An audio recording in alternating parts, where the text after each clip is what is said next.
İassos liman kenti, yani toprak ana şehri olarak bilinen antik kent. İassos antik kenti, Muğla'nın Milas ilçesi, Kıyı Kışlacık mahallesi sınırları içerisinde bulunan tarihi bir şehir. İlk kurulduğunda bölgenin bir ada olduğu yönünde güçlü kanıtlar var. Ancak zamanla Anakara ve ada arasındaki en sığ geçide sürüklenen kum ve alüvyon, ada kentini karayla birleştirmiş.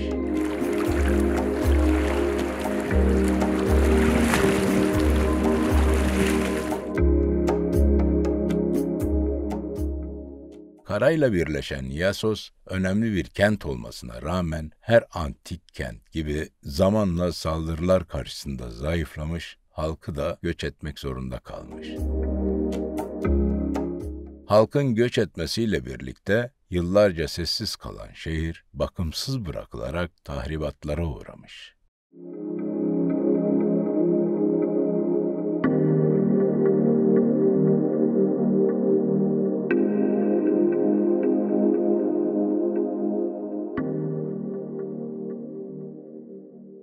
Aslında bu coğrafya İassos antik kentinden öncesine dayanıyor. İlk arkeolojik veriler milattan önce 3000. Yıllara dayanıyor. Daha sonra mimari olarak arkeolojik yapılardan milattan önce 2000 yıllarına denk geliyor. Kolonistler tarafından kurulan bir kent. Miken uygarlığı, bugün tabiriyle Argos'tan gelen insanların kurmuş olduğu bir kenttir. O dönem kolonistler bir şekilde hareket halindeydiler. Yaşam alanının en uygun olduğu yerlere kentler kuruyorlardı. İassos'un önderliğinde bir grup halktan buraya gelerek Argos'tan bu kenti kuruyorlar. Kent liman kenti oluyor süreç içerisinde. Önemli bir kent oluyor. Karya uygarlığın liman kentlerinden en önemlilerinden bir tanesi oluyor.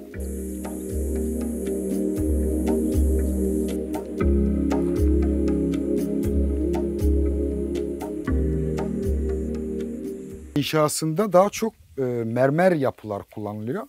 Bunlar da yine bu bölgeye yakın olan bu bölge dağlarından gelen, işte bugün bilinen Milas dağlarında ya da Latmos dağlarında, antik çağ döneminde bilinen Latmos dağlarından getiriliyor.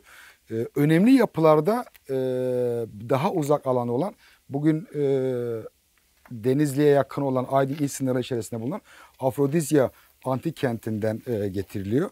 Ve birçok ustalar da o kentten eğitimini alıp burada bir şekilde heykellerini yapıyorlar.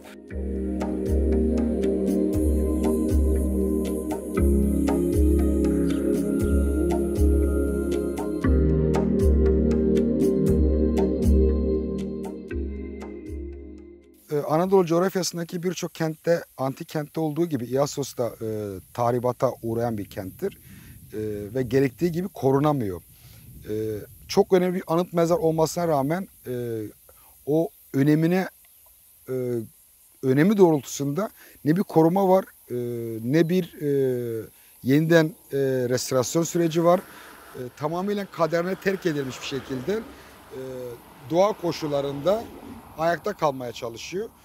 Oysa bu coğrafyanın bir zenginliğidir. Oysa bu farklı kültürlerin sentezinden bir sembolüdür. Bunun ciddi anlamda korunması lazım.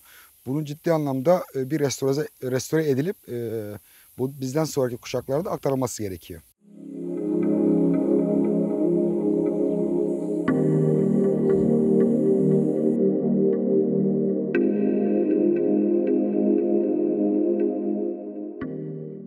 Büyük tarım alanlarına sahip olan kent, topraklarının bereketsiz olmasından ve ticaretin olmamasından kaynaklı insanları balıkçılığa yönelmiş. Balıkçılıkla birlikte kentte büyük balık pazarları kurulmuş ve pazarın açıldığını duyurmak için kentte çanlar çalıyormuş. Dönemin insanları burada Tarım haricinden en önemli geçim kaynağı balıkçılıktı. Kent balıkçılık üzerine inanılmaz anlamda yol kat ediyor. Kentin bu anlamda bir balık pazarı da söz konusu. O gün koşullarında sadece balık pazarı kurulu ender kentlerden birisidir. Önceki birçok kentte balık pazarı ve diğer pazarlar tamamıyla iç içe olan kentlerdi.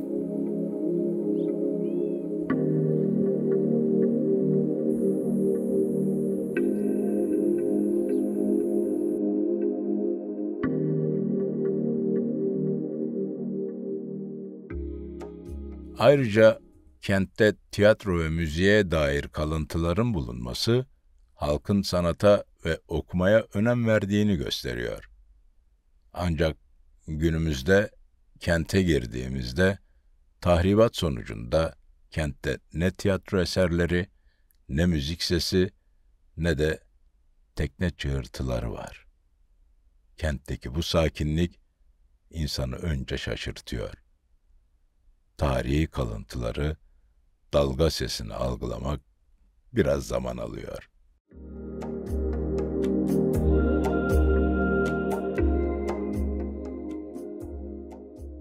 İassos sakini Bilal Sürer, antik kentlere ilk olarak büyük devletlerin zarar verdiğini söylüyor. Bugün de benzer bir yaklaşımın olduğunu belirterek tahribatın yarattığı sonuçlara dikkat çekiyor.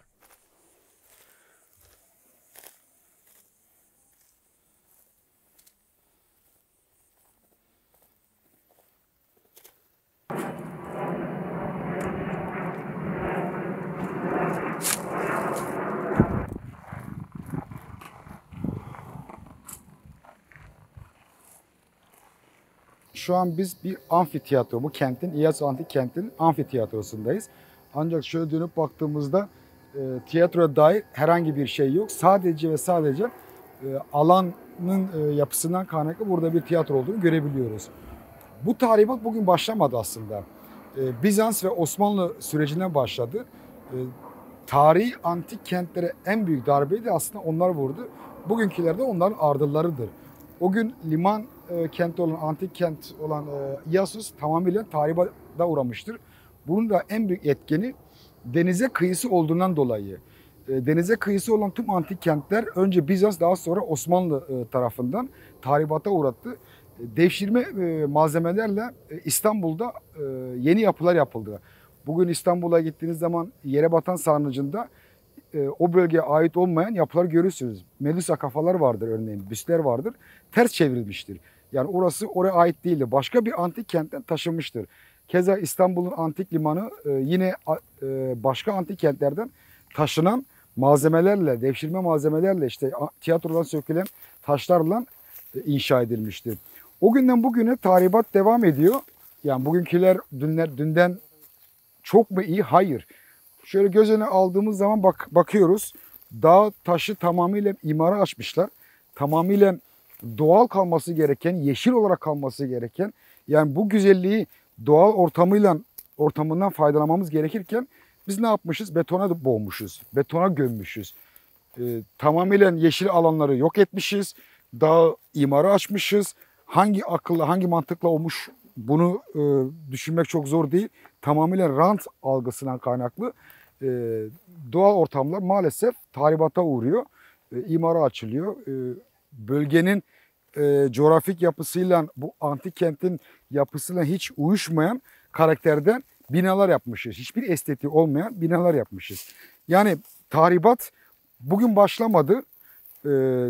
Geçmişten bugüne kadar devam ediyor. Bugünkü zihniyette maalesef o günün ardılları olan bir akıldır. Yani bugün yerleşik halde yaşayan insanlar artık balıkçılıktan ciddi anlamda verim alamıyor. Çünkü balıkçılık da tükenmek noktasında. Denizi kirlettik, denizi yok ettik. Yok olan bir denizde de balık olmayacağı için sektör ciddi anlamda sıkıntılar yaşıyor. Keza tarım tükendi. Neden? Çünkü tüm tarım alanlarını inşaata açtık. İnşaat alanlarına açtık ve korkunç çirkinlikte olan yapılarla donattık. tarım alanlarını bu şekilde katlettik. Hem deniz yaşamını hem karada tarım alanlarını yok ederek aslında insan türü olan bizler kendi kendimizi tabiri caizse ayağımıza sıkıyoruz. Hatta kafamıza sıkıyoruz. Bu şekilde ne kadar insan yaşayabilir burada, ne kadar geçinebilir? Süreç içerisinde görüyoruz ki ciddi anlamda sıkıntılar yaşıyorlar ve talana ortak olmak zorunda kalıyorlar. Ne yapıyor? Tarım alanlarını ticari alanlara satarak bir şekilde gününü kurtarmaya, günübirlik geçim alanı yaratmaya çalışıyorlar.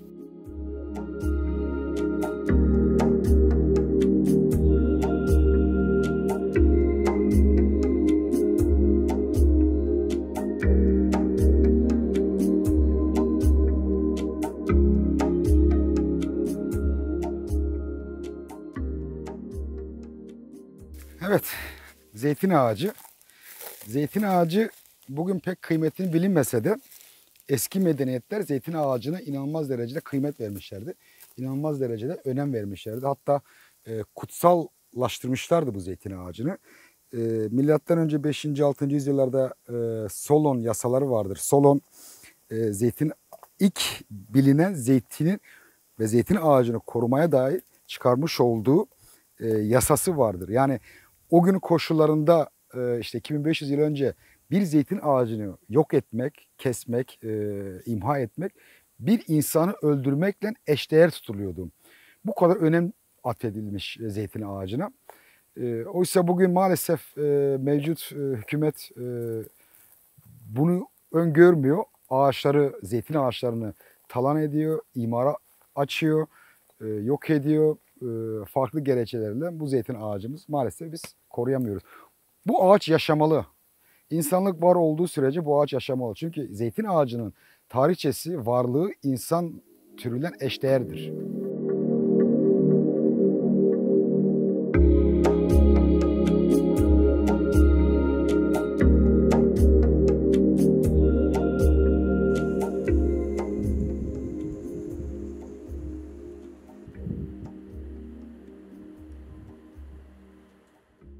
Kesinlikle yani o günkü toplum akıl olarak bugünkü toplumdan çok çok daha ilerideydi. Çünkü bugün doğayı koruma, doğa alanlarını sahip çıkma anlamında yasalarımız yetersiz. Yetersiz olduğundan dolayı zaten bu kadar talan, bu kadar tahrip söz konusu. Ama o gün insanları az önce bahsettiğimiz gibi korumuşlar ve korumaya dair de yasalar çıkarmış. Yani sadece korumakla yetinmemişler, bunu yasalaştırmışlar. Dolayısıyla o günkü toplumu net olarak şunu söyleyebiliriz. Akıl olarak bugünkü toplumdan çok ve çok daha ilerici noktadaydı. En azından doğayla beraber yaşayabilmişler. Doğayla eşit şekilde yaşayabilmişler. Doğayı korumuşlar, doğaya sahip çıkmışlar.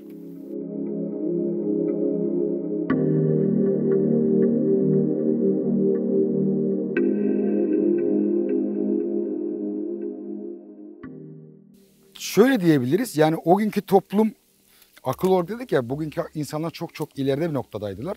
Doğal alanlara, tabiatta sahip çıkmışlardır. Hatta öyle ki kentlerini inşa ederken verimli topraklar, verimli tarım topraklarından, arazilerinden uzak bir alanda inşa etmişler. Daha çok yamaçlarda, daha çok dağlarda kentlerini inşa etmişler. Bu da şunu gösteriyor.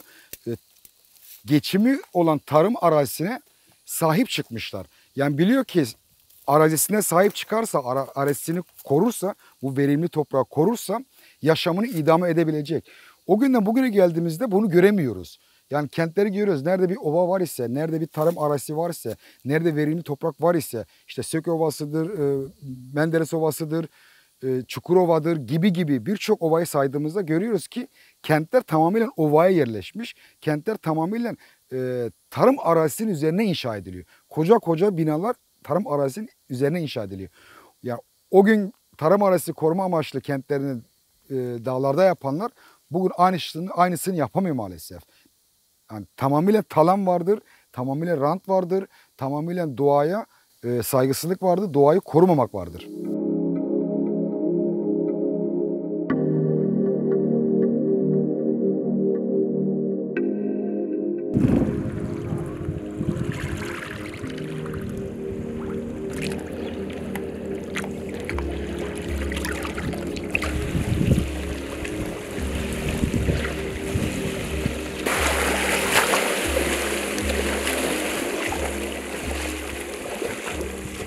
bu kentimiz bir liman kenti olduğunu söyledik.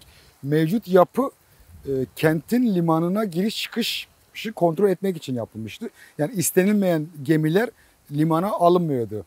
Tanınmayan, bilinmeyen ya da tırnak içerisinde düşman diye tabir edeceğimiz gemiler alınmıyordu. Önce kontrol, ondan sonra zincirler suya indirilerek gemiler limana geçiş yapabiliyordu. Dediğiniz gibi evet, zamanın insanları doğalen daha içli dışlıydılar. O günün koşullarında insanlar spor salonuna gidiyorlardı. Cimnazyum denilen mekanlar vardı. Bugünkü fitness merkezleri gibi, spor salonları gibi. Cimnazyumdan çıktıktan sonra orada bulunan insanlar denize girerek denizde canlılarla beraber vakit geçirebiliyordu. O gün çokça görülen yunuslar vardı örneğin. Bugün yunusları göremiyoruz. Bugün yunusları sadece doğa ortamlarına göremiyoruz. Daha çok işte yunus parklarında, akvaryumlarda görüyoruz. Çünkü onları hapsetmiş konumdayız orada. Ama o günkü koşullarda çocuklar, insanlar yunuslarla denizde özgürce yüzebiliyordu.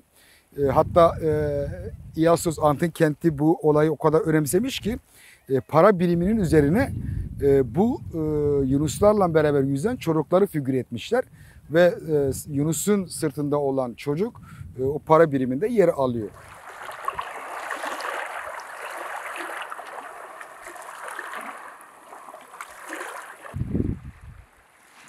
O günün koşullarında 7'den 70'e herkes doğayla barışık ve doğayla iç içeydiler. Bugün bunu göremiyoruz. Bugün insanlarımızı doğadan koparıyoruz. Bugün çocuklarımızı doğadan koparıyoruz.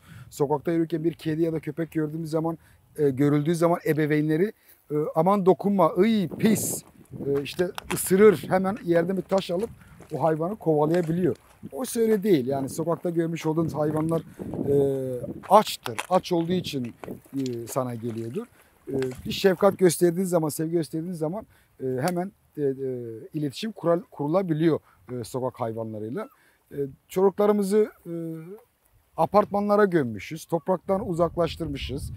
Toprağa temas kesmişiz tamamıyla. Topraktan teması kesilen çocuk toprağa ne kadar özümser, toprağa ne kadar saygı duyar, toprağa ne kadar bağlı olur görüyoruz. Bugünkü akılda tamamen topraktan uzak kalındığı için, doğadan uzak kalındığı için zaten bu talandır, bu tahribattır. Şöyle karşıya baktığımız zaman hiç olmaması gereken yapılar söz konusu. Bu yapılar buraya yakışmıyor. Yanı başımızda bir tarihi yapı var. Korumamız gereken ancak koruyamamışız. Üstüne bir de buranın coğrafi konumuna, buranın tarihi dokusuna aykırı tabiri caizse ucube yapılar yapmışız. Akıl böyle olduğu sürece, talana dair olduğu sürece, doğayı katletmeye dair olduğu sürece ve bu tahribat üzerinde ciddi anlamda kendisine gelir ya da konfor alanı yaratma anlayışı olduğu sürece maalesef sonraki kuşaklarımıza doğaya dair, tarihe dair hiçbir şey bırakamayacağız.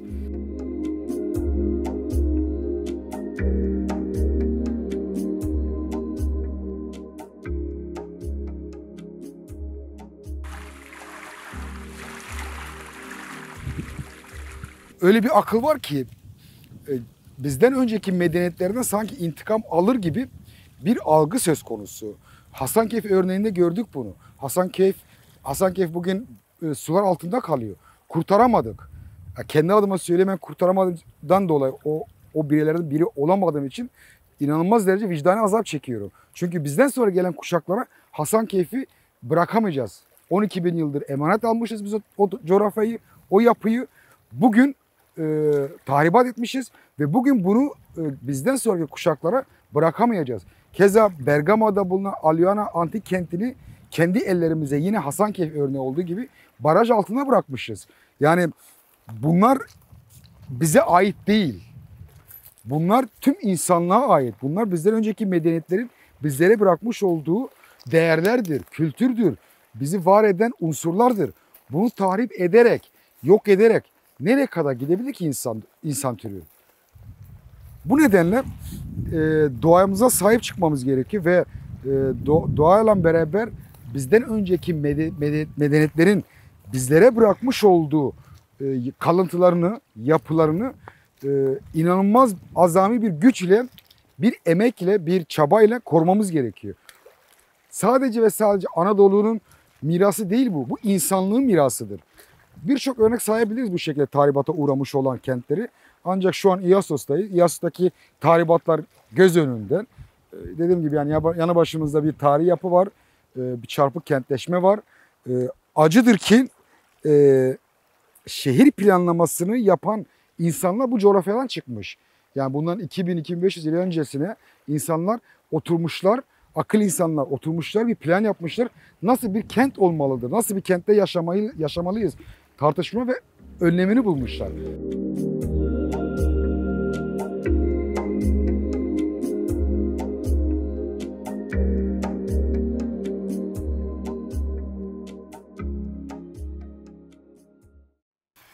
Elimizin altında veriler varken nasıl bir kent kurmalıyız, nasıl bir kentte yaşamalıyız, nasıl bir kenti doğayla bütünleştirip yaşayabilmeliyiz gibi arkeolojik kalıntılardan da bunu görüyoruz. Var iken biz bunu sahip çıkamamışız, biz bunu koruyamamışız. Bu geleneği sürdürememişiz. Aksine bir kenti nasıl tahribat ederiz, bir kenti nasıl betona boğarız, doğayı nasıl kat ederiz, doğayla nasıl böyle kopuk bir hayat kurabiliriz'i kurgulamışız ve ona dayalı kentler inşa etmişiz. İnsan türü birçok salgın hastalıkla karşılaştı. Son süreçte de Covid-19 diye pandemi sürecini gördü. Ancak önceki salgın hastalıklardan ders alamadığı gibi sanıyorum ki pandemiden de ders alamayacak. Bu Covid-19'dan da ders alamayacak. Doğa açık açık haykırıyor.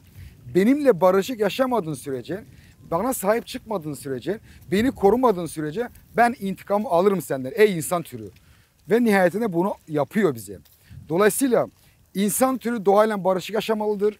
Kültürel tarihe sahip çıkmalıdır. Bunu barışık bir şekilde gündelik yaşantına sokmadığı sürece doğa intikamını alıyor bize. Şunu diyebiliriz bu anlamda. Yaşasın türlerin kardeşliği, yaşasın doğasına sahip çıkan halkların kardeşliği.